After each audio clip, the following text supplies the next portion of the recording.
Hello again. Hey, I don't know if anybody caught the Congressman Louie Gohmert and the less than honorable Attorney General H.Holder going at it.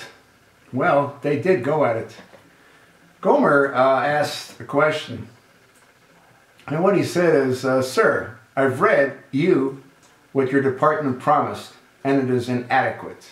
And I realize that contempt is not a big deal to our Attorney General, but it is important that we have proper oversight." Gohmert interjected. At that point, H.Holder became a little bit unhinged. And what he said is, quote, "You don't want to go there, okay?" As he was saying this, he was wagging his finger. Gohmert said, quote, "I don't want to go there?" About the contempt, Gohmert asked. And the reply from the less honorable Attorney General H.Holder is as follows, quote, "You should not assume that this is not a big deal to me. I think that it was inappropriate.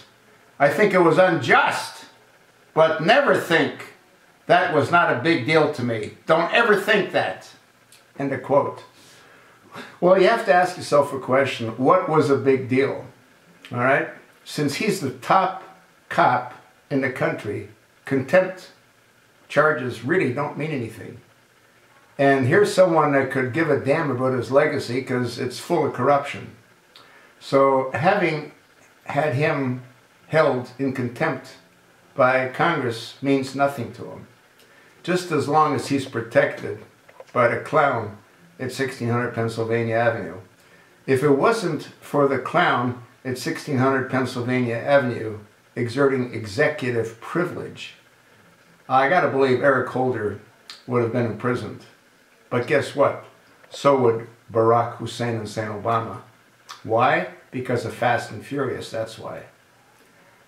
When the congressman from California, Lisa, was getting real close to the truth about Fast and Furious, that's when Barack Hussein Obama exerted executive privilege. You might want to look into executive privilege.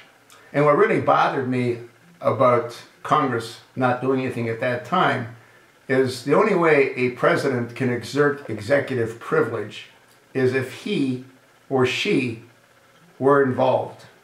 If they weren't involved, they can't pass executive privilege on to someone else. And I've said this a number of times in previous videos on this exact topic.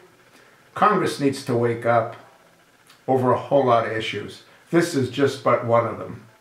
And yeah, I don't really believe that the less than honorable Attorney General H.Holder could give a damn about a contempt charge being filed against him. What I do believe is that he's angry because in his twisted, distorted mind, he doesn't believe it was justified. He even said that in the comment that he made. So what do you think? I told you what I think. You think that Holder is right? Or do you think that Holder is wrong? You think that Obama was right to go ahead and exert executive privilege? Or do you think that that shouldn't have been something he should have been able to have done? And we would have learned the truth. Obama had no choice. If he wouldn't have done that, like I said, they both would have gone to prison. That's what I think. What do you think?